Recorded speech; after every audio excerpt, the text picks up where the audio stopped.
thanks for everyone for coming today. We're really excited to hear from Seeta. Seeta, I'm assuming many of you read her bio, but Seeta, she has an illustrious resume.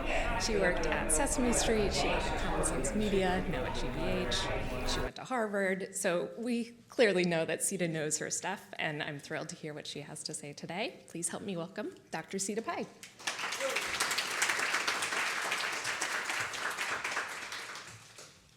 Thank you, Melissa, and big thanks to Boston Children's Museum, who has been a long partner to WGBH in not just specific projects, but generally in thinking about the education and well-being of young people in the Boston area and beyond, because I know that you have a national reach, just like we do. So thank you so much. I'm really grateful for this opportunity to come share some of my thoughts. I don't know about, various people have talked about wisdom. I don't know about wisdom, but certainly some of my thoughts. And I stand here before you not only as a professional, but also as a mother and educator. So I think I'm wearing some of the hats that all of you are wearing as well.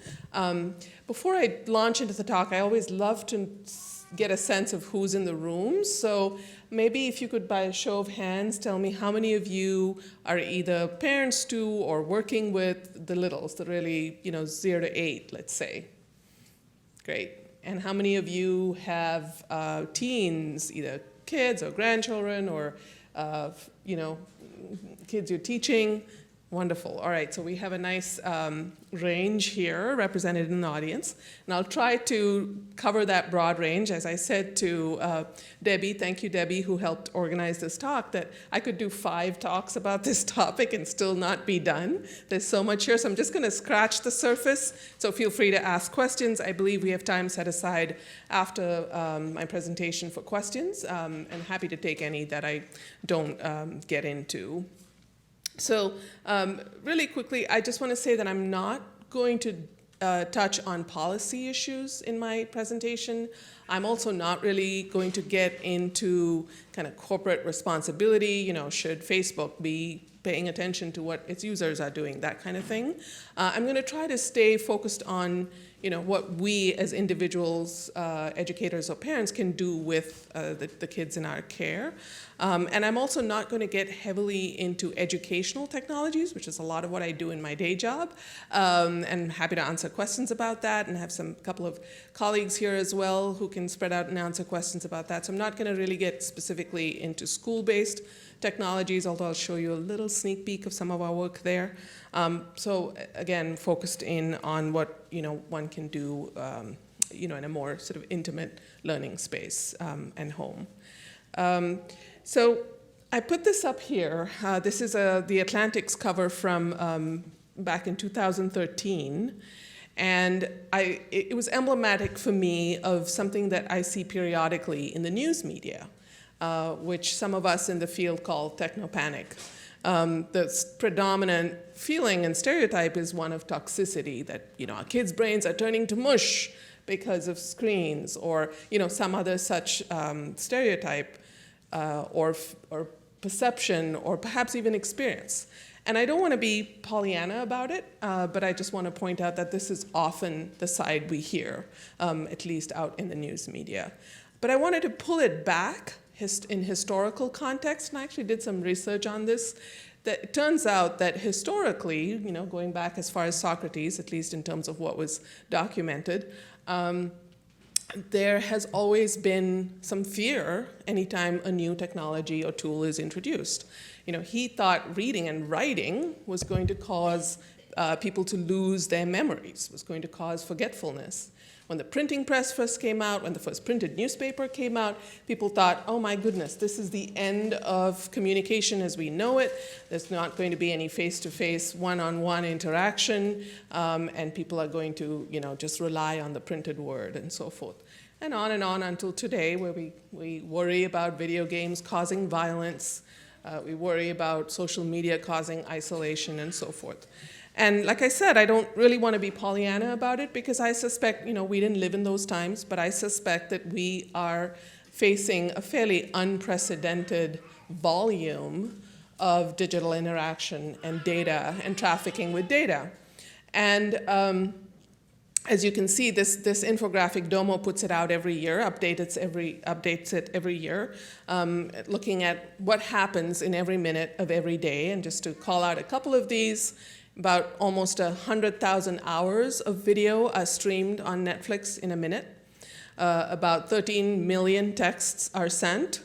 And Google serves up about 4 million searches. So we are living in a world of just overwhelming volume and access to screen-based and data-based experiences. And concomitantly, or alongside, what we're seeing is a real growth in the proliferation of access to devices. And when I was at Common Sense, I ran the first 2 studies in 2011, 2013, nationally representative national surveys with parents of children ages 0 to 8.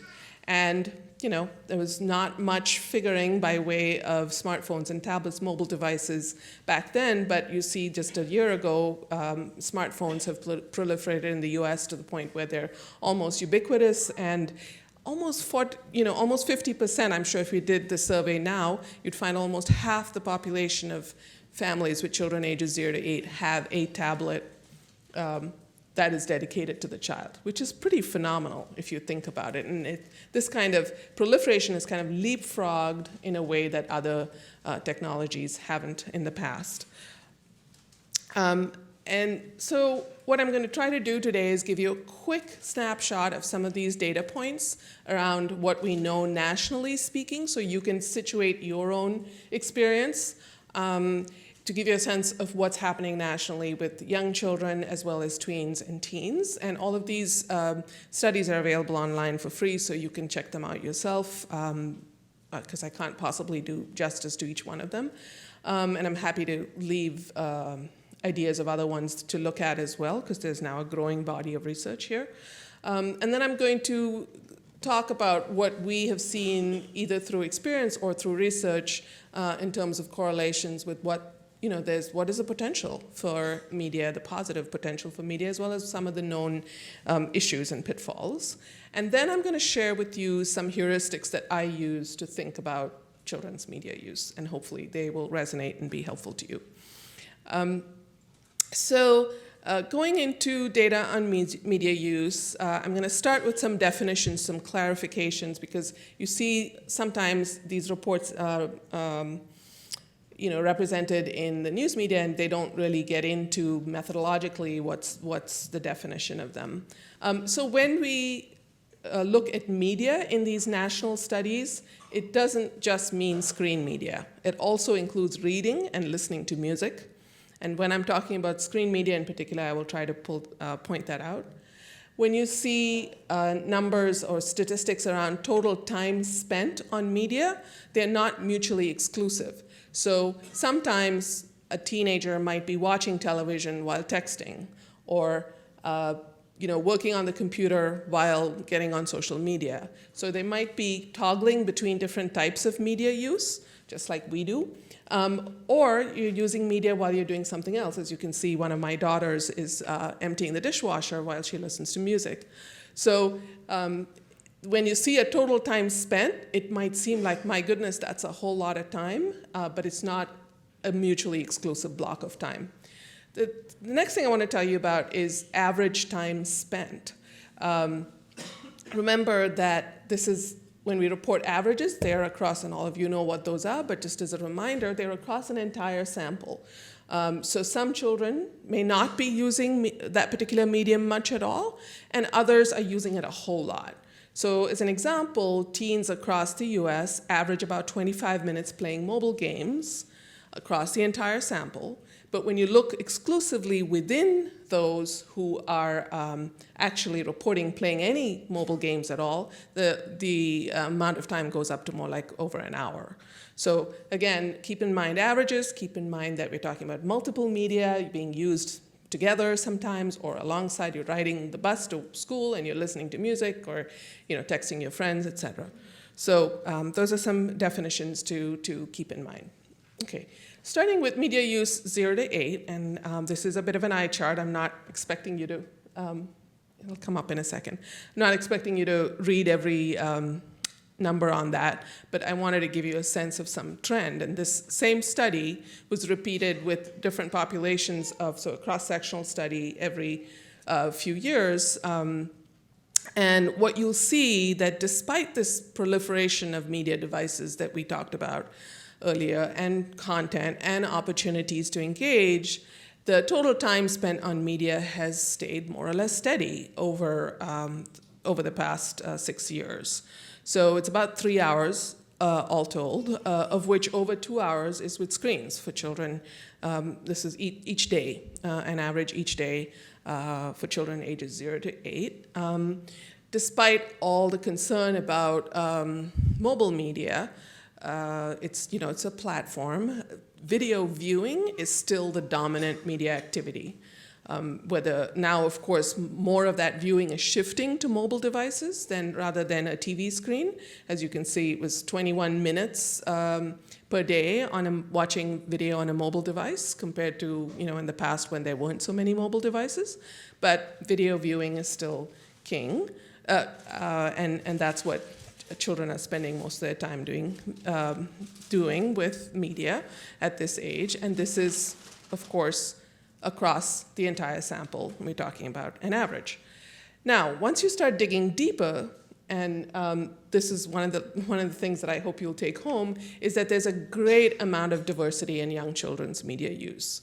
First, there's all the expected differences by age. Older kids, 6 to 8-year-olds, spend more time with media and have a more varied media diet.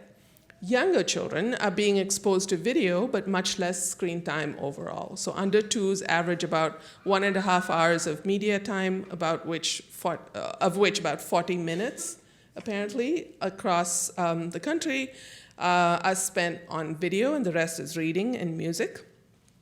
And most troubling for me, parents who say they know what the American Academy of Pediatrics recommendations on media use are much more likely to be white, highly educated, and high income. So that raises the question for me, and I hope that we can spend some time discussing this during the Q&A, about why this is happening.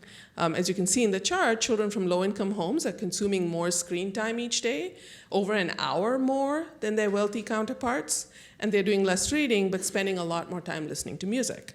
So, I think that we need to ask questions that what does it mean that only privileged parents, perhaps like many of us in this room, I would count myself in that group, are hearing these recommendations? Does it simply confirm their own values?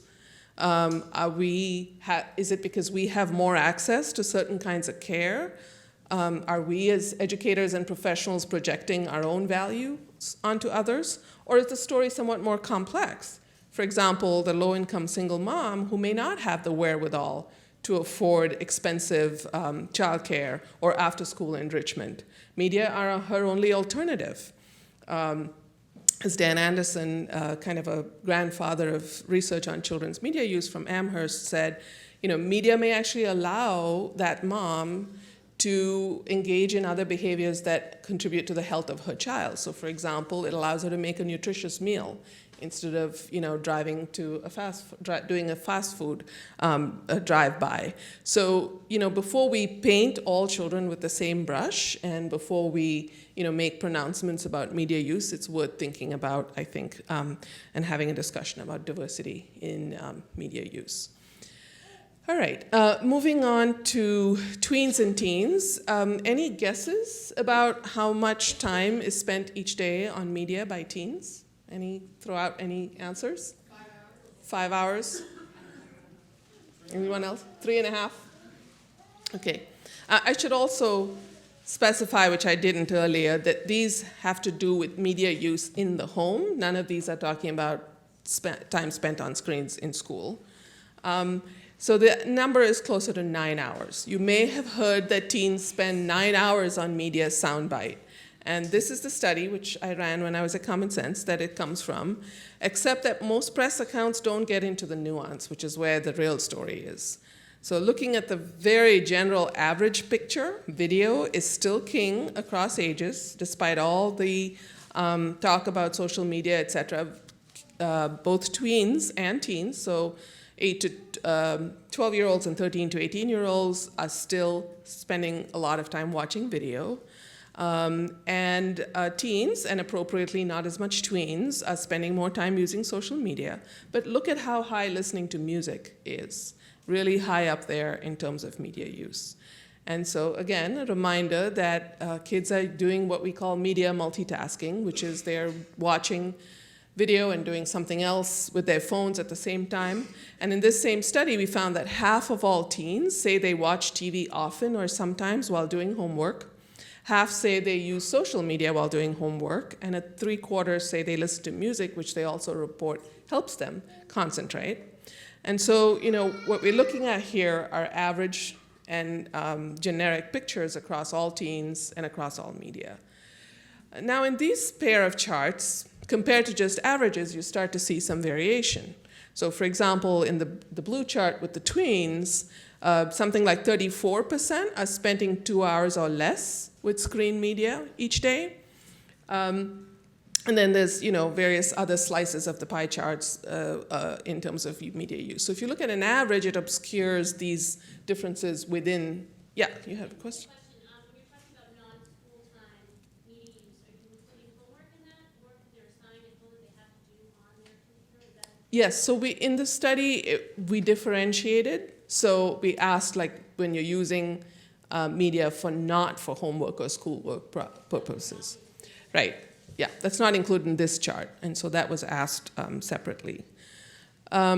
So this, of course, led me to ask, are there different profiles of media use? Just because teen A and teen B both spend 2 hours on media doesn't tell me anything about what type or what they're doing.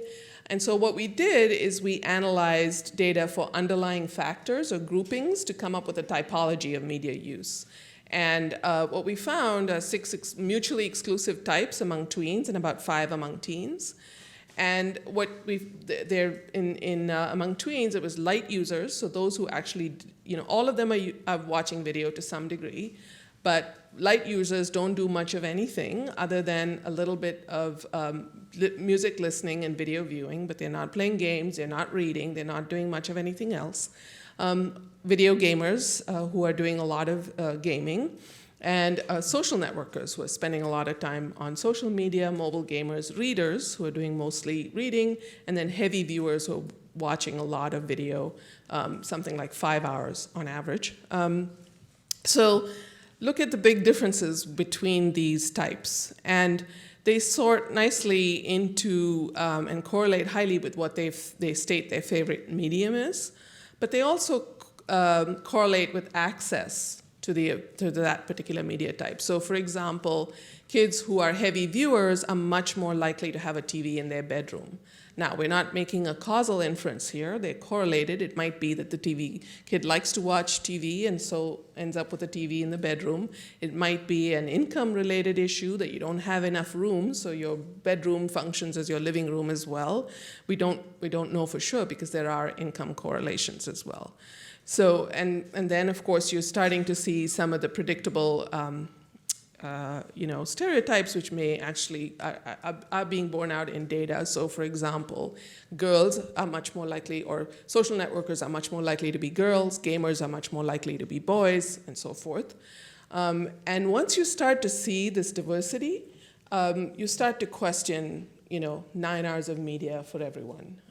And so I'm just trying to take you below the soundbite a little bit to see that there are different profiles, and they seem to be correlated with other aspects of parenting, of other aspects of access and, privilege and so forth. So this is a quick, I recognize this is a really quick dance through, skim over the data, and as I said, these studies are available online for you to dig deeper, and I'm happy to answer more questions as well. I'd like to move on now to talk a little bit about how I tend to think about media use, sort of a public health analogy, which is promoting health and preventing harm, because we all recognize that there are both promises and pitfalls, just like everything else that kids encounter these days. So what are some of the promises of media and technology?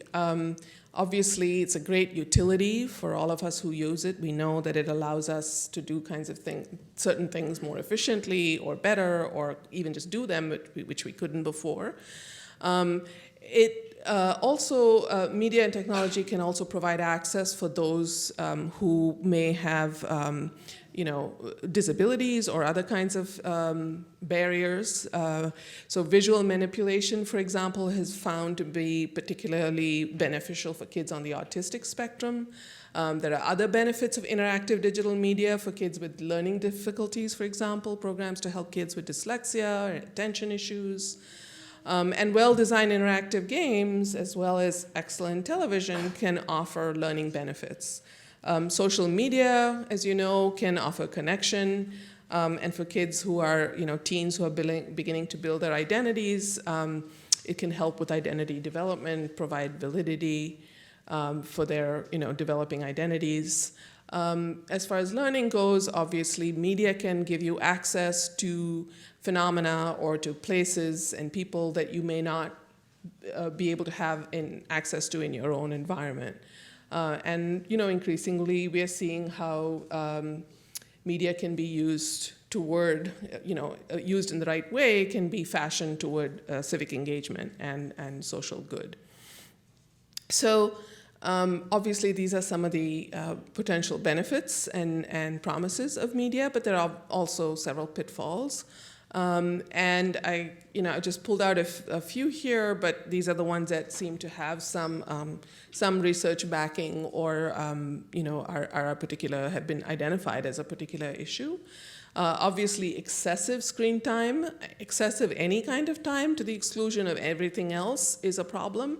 But with young children, it's particularly a problem, experts think, when it displaces other key activities that are important, we know, for development. So interaction with the real physical world or interaction with real people to get real language input, etc., can be a problem if it's really excessive and nothing else is happening. Same goes for older kids. When there's a lot of digital distraction or when there's excessive screen time, empty calorie screen time that interferes with daily activities, with schoolwork, with physical activity, and so forth. Both age groups, there's some correlation with disturbed sleep.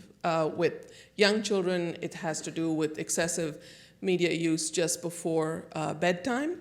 And with older kids, there's research that shows, those that sleep with their devices under their pillows. I suspect several adults do that too, but are set off by a message in the middle of the night, and it's disruptive in terms of sleep. So, generally speaking, for those who can afford it and are able to do it, not having screen media in the bedroom is important. In the case of my girls, even paper media, because getting them off their books when they are supposed to go to sleep can be difficult. So, anything that potentially interferes with bedtime can be problematic. Especially in this day and age with the older kids, we're seeing, lack of, I would say this is changing, the perception is changing and knowledge is changing on this front, but if kids start accessing media without being literate about how to do so, that can be obviously an issue. So what does this all mean for you and for me? And here's, like I said, a few heuristics that I use to think about media use with kids. First, consider the 3 C's. My colleague Lisa Guernsey, in her book Screen Time, advises parents to get beyond thinking about simply the time that kids spend on screens to thinking about screen-oriented experiences in terms of, first, the child. What's been going on for her during the day? What are her unique learning and developmental needs? What kind of support does she require? Think about the context. What else is going on? Has she been sick? Who else is around her? Is she getting on media to interact and play with her peer? Or is it something else? Who's going to participate with her? Are you going to be present? think about the content. That is, what is she watching or playing or doing with the screen, and how engaging and developmentally appropriate is it? On this content issue, I want to tell you about a study that was done by Dimitri Christakis, where he essentially ran an experiment. He assigned one group of kids and their parents to a specific media diet of certain high quality, well created content, and the other group was just, I think, given a nutrition diet or something as an intervention, and said, go on your way, but if you're using screen media, these are the only things you can use. And went back after a few weeks, and what he found was that both groups of kids consumed the same amount or time of media, but the group that wasn't given the guidelines about what quality of media to use ended up watching a lot more violent and inappropriate content. This is preschool age kids, inappropriate content, and ended up showing a lot more socio-emotional issues, some aggressive behaviors and so forth. So you see there where just a little bit of direction around high quality content can make a difference. So it wasn't just sheer time, but it was a question of what content that they engaged with. So just to give you some more grist for the mill on content. And to take it a step further, we in the field say all screens aren't equal. Now these are all paper activities. You wouldn't compare all your children's paper time as the same thing. When she's using paper to make an origami a figure, or when she's reading, or painting, or doing a board game or a puzzle. So I would encourage you to start asking those same questions about your kids' screen media use. Is your son deeply immersed in solving analytical and spatial and social problems on Minecraft? Is he documenting animal tracks for a science project, or is he binge watching a show full of stereotypes? Is he looking up instructions for how to fix a broken gadget? Is he composing music on GarageBand? So these are the kinds of questions that you might want to start asking about screen time instead of lumping it all together.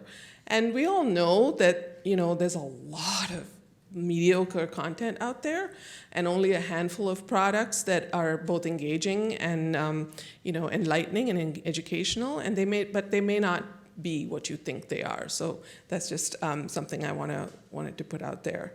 The other myth that sometimes people have is something interactive is always better for your child. In another study, they compared people's brains when they were reading a really engrossing book and compared to when they were watching an excellent TV show. And what they found is that the same areas of your brain light up, so you're engaged in the same way. It's not that you're passive. No one would say, oh, you're passively reading a book. So you might be passively watching a television show, but if it's really engaging and firing your neurons in the same way, it may confer the same benefits. On the flip side, if you have an ebook and there's some research that shows that if it's too interactive and takes kids off in directions and distracts them from reading a book, reading just a book on digitally, then it's not necessarily better because it's interactive and the kids are doing something interactive with it. The other factor that several experts in the area have been talking about is how media mirror and magnify the real world. So kids are encountering stereotypes online that are coming from their real world. They're encountering, whether it's different groupings, whether it's different ways of looking at the world, whether it's values that we're communicating as a society. All of that is something, it's not just in the media are a shell in that sense, and they're, both reflecting as well as amplifying what they see in their real world, because it's human beings, after all, that, put the content on media. So with that in mind, I like to think about going back to the public health analogy, inoculating. Now, this isn't different for media as it would be with other domains of your child's life. So for example, I think about inoculating my girls. I have two girls. around body issues. I know that there's going to be, and there already is, they're going to be bombarded with messages about what our society considers beautiful, what we consider to be the ideal body type, and so forth. So I inoculated them, or tried to, with messaging around their healthy relationship to their bodies. And it should be the same with media. So we ultimately want to teach kids to be media savvy. You don't want to be the police. You want your children to be media literate. You want them to be armed with the tools to make the decisions and judgments themselves. And even really young children can be taught the basics of good digital citizenship. How to be responsible, respectful, safe. And they can also be taught to be critical thinkers. So questioning sources of information, what is their motivation, and analyzing their themes that they encounter in their media world. You might want to ask them, how come all of the protagonists in the books that you're reading are white? Or what's the difference between male and female characters in this game? Do you think people are always so honest on social media? So how do you know that a piece of news is true, is factual? So these are the kinds of inoculations you can start instilling or start practicing with your children so that they are making the right judgments and decisions themselves about the media that they consume. And obviously, as they get older, they can also actually use tech to widen their horizons and participate in causes that matter to them. So, media literacy means many different things, but at the foundation, we're talking about them, them having control over their use of media by knowing how media are made and the impacts that it can have on them. And to that point, the more your children can see media and technology as tools, in addition to simply being forbidden, taboo treats, the more healthy their relationship will be to technology. So are they looking up the weather so they know what to wear? Are they looking up directions to get to an unfamiliar place? Are they using it to communicate? Are they using it to maybe create something new that they create a blueprint for something that they're going to build, etc.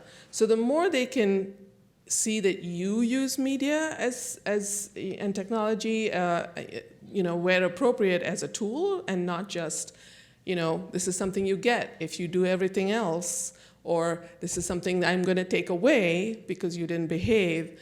That I think that they will have a more healthy relationship, to technology. So emphasizing the creation aspect of media and technology over purely consumption is something that is hard to do, but is worth striving for. And to take the nutritional analogy one step further, to start to think about a media diet and not media abstinence. You will see that there's, let's unplug for a whole week, or let's, have no media at all until you're a certain age. And I think those families, unless of course you live in a bit of a bubble and you can protect your children in that way.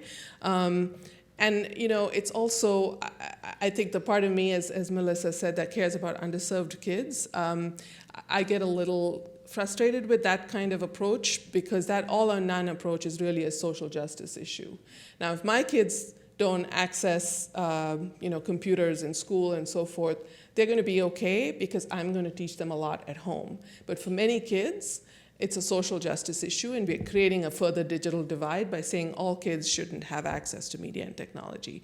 We have teachers reporting to us how kids show up not even knowing how to use a mouse, and then they're several years behind their rich peers who already know how to do all those things. So again, an all or none approach or abstinence approach probably doesn't work. And then so a nutritional analogy, varying the types of media interaction and balancing media use with other activities is probably the way to go. And just like you wouldn't, if you'd go crazy, for those of us who are parents, I think you know what I mean. You'd go crazy if you focus on every single meal that your child has. Are you sure they're getting all the nutrition they need in every single meal, compared to looking at more like a week? Are we generally doing okay over a week? And that's how I would encourage you to think about media use as well. And with older kids, I think this is not unique to media use. It's probably any domain, a social domain of their lives, but emphasizing trust over surveillance. Like I said earlier, you don't really want to be a police. You want to be a mentor. You want to communicate to kids that you want them to enjoy their media time.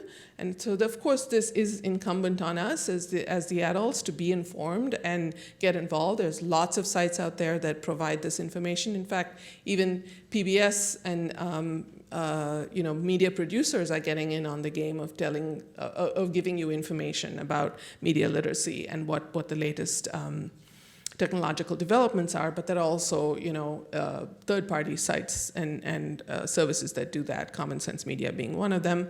And so getting smart about what's happening in the world of media and technology and how it may, even though it's dizzying, how quickly things change, getting smart to some extent about what they are and how they may affect your child, or enlisting your teen and tweens help in figuring that out with you is going to be particularly useful.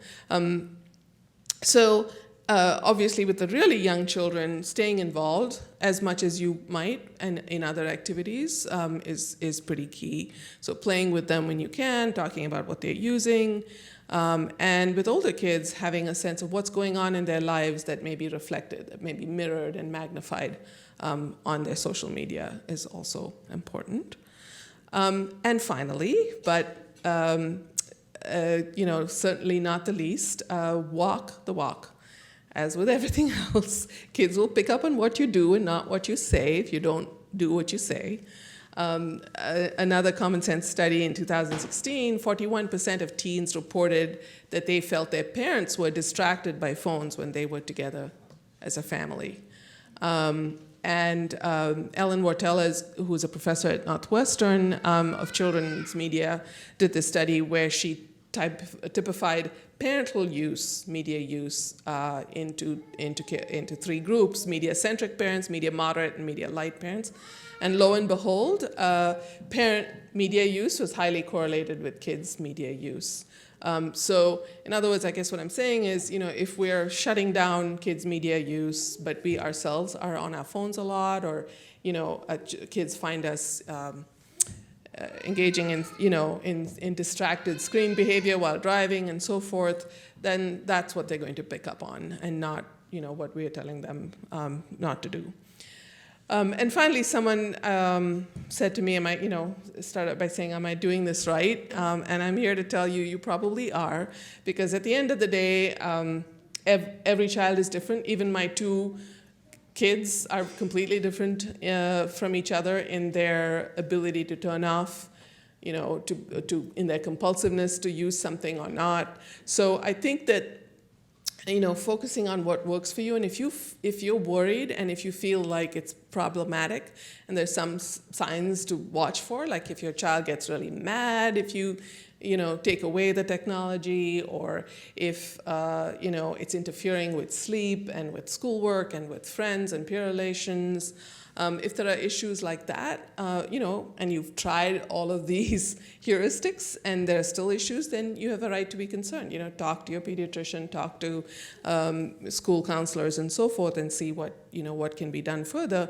But as we always say, a parent is a child's first teacher, so paying attention to what you're doing, but also having a sense of what works for your individual child is really important.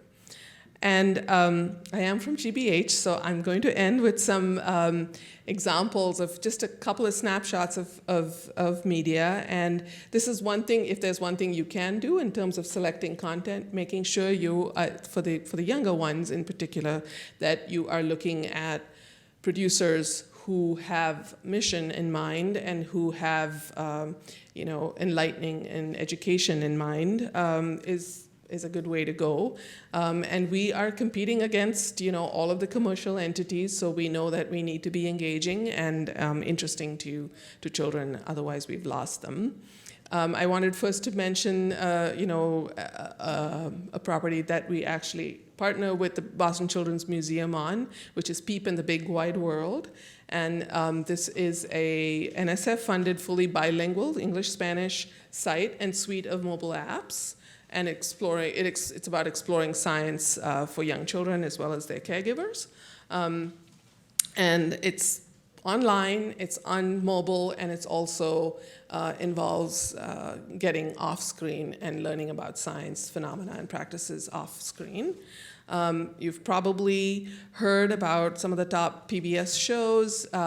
There's a lot on the roster in PBS. Arthur is Ours, of course, one of the longest-running kids animated shows there is. And this season and next season, we are going to be focusing on civic engagement with Arthur, because even the littles can understand what it's like to take someone else's perspective, what it's like to all have a say and come together and make a democratic decision about something, how it's important to respect other people's views and so forth. So, there's a lot on social and emotional development, and you're probably familiar with Daniel Tiger, and certainly a lot of science and literacy as well.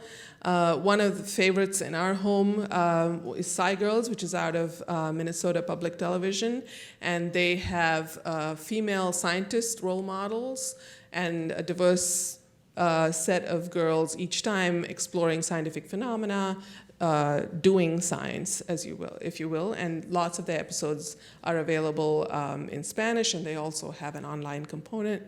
Obviously, PBS makes a ton of interactive media as well, and we are one of the larger contributors to that archive of materials. But I just want to quickly give a shout out to a couple of other, because commercial groups aren't far behind. They do a lot of a lot of their content isn't great, and I couldn't recommend it, but just, a couple of things that you may have heard of. Sophia is a Disney property, and Rania is actually, I'm totally blanking on the name, but the same author as Pippi Longstocking wrote this book, and it's a wonderful series of, kind of parent-child and child-child relationships and so forth. A quick shout out to a couple of video games that are often maligned and misunderstood by those of us of a different generation. But there's Civilization, which is a strategy game for those of you with 10 to 13-year-olds in the home, which also teaches and exposes kids to some aspects of politics and different political systems, civics, history. And Minecraft, of course, is this sandbox. Kids can build whatever they want. They have to navigate lots of social compacts and relationships while doing so, and they have to engage with engineering and physics as they do so. And one of the things that we strive for at PBS, but increasingly others are starting to pay attention to, is some level of representation and positive representation of minority groups. And this is quite a beautiful video game called Never Alone that was made in collaboration with Native American communities, representing some of their stories in this quest that this little girl goes on. This is for, say, 12 and over year old kids. And in a year or so, GBH will be coming out with a new television show called Molly of Denali, where the protagonist is a Native Alaskan girl. It's a literacy and environmental science themed show, and we're really excited about that because, again, you don't see many of these different groups represented on screen, and when they are, they're usually misrepresented or stereotypically presented. And I'm going to leave you with a quick video. This is something for now for something completely different. This is actually our project with NASA, funded by NASA, that is called Bringing the Universe to America's Classrooms. And so it's It's for K-12 settings. But just to give you a sense, a little taste, I'll leave you with a little hope of what media can do and technology can do if used in the right ways. So here we go. Module is these resources with quality data from NASA and amazing digital and game expertise at GBH and great curricular and pedagogical design from our team. It's not just media to deliver information, but it's rather media that's designed to enable an observation. All selected, adapted, and contextualized. One of the things in science that we're always trying to pull from students is questioning techniques. I saw them come up with higher order thinking questions and deeper questions, and they started testing those questions and thinking about variables, which is really difficult for 7-year-olds, and especially, 7-year-olds that have maybe special needs or are English language learners. Have you ever seen the wind move something? Have you guys ever seen the wind move anything? Like signs? You've seen the wind move signs sometimes? The weather unit is really about getting students to understand the factors that produce weather. I can tell when they're engaged because of the way that they're looking. I ask questions after they've seen the video. I want you to circle some clues or evidence that you see that shows wind. So, who would like to come up and circle one of their clues? Amanda, you've been doing such a great job. Come on up. I think being able to use media opens them up. What did you circle? So Amanda circled an acorn. If you agree with Amanda, do a quick thumbs up. The PBS learning media really helps students that aren't understanding the language as well, because it has that visual that ties in with the language. Why did you circle the acorn? Because it's rolling. So how does that show you wind? Because acorns can't move by itself. Excellent job. And who would like to come up and circle something else? They're excited. So I can tell that using that media really helped. All right. So the whole point of this class is that you can make a claim using evidence and then give people some reasoning for it. To do that, we're going to practice using evidence. This is an environmental science class for students who are overaged and undercredited. Basically, a traditional high school was not working for them. We're going to be using data from the PBS website to base their observations on. What we're looking at is carbon dioxide over time, and the numbers on the right are telling you how high it's going. Every year has a what and a what? Rise and a fall. Every year has a peak, it's consistent, and then every year has a dip, right? The video of the atmospheric CO2 concentration was amazing. I've used it in just a static form. It just doesn't come through as a changing, living, breathing thing. I think there was a sense of excitement as the numbers were sort of changing and time was passing. What's the trend? What's the pattern of global CO2 emissions? I have a question. Why is it always fluctuating positively during January, the beginning of the year, but then it's decreasing in July, every year? That is the million-dollar question. I love having student questions in class. It shows that they're listening and that they're thinking. They were looking at the numbers, looking at the levels, and it was accessible to everybody. It's super important to me as a teacher to have these kinds of resources available. It's just one of the more engaging strategies that I know to make the data relevant and interesting to them. All right. So with that, I hope that I've given you a little taste of the data and some of my thoughts, but I'm happy to take any questions. And I believe Debbie's standing there with a mic if you wanted to raise your hand.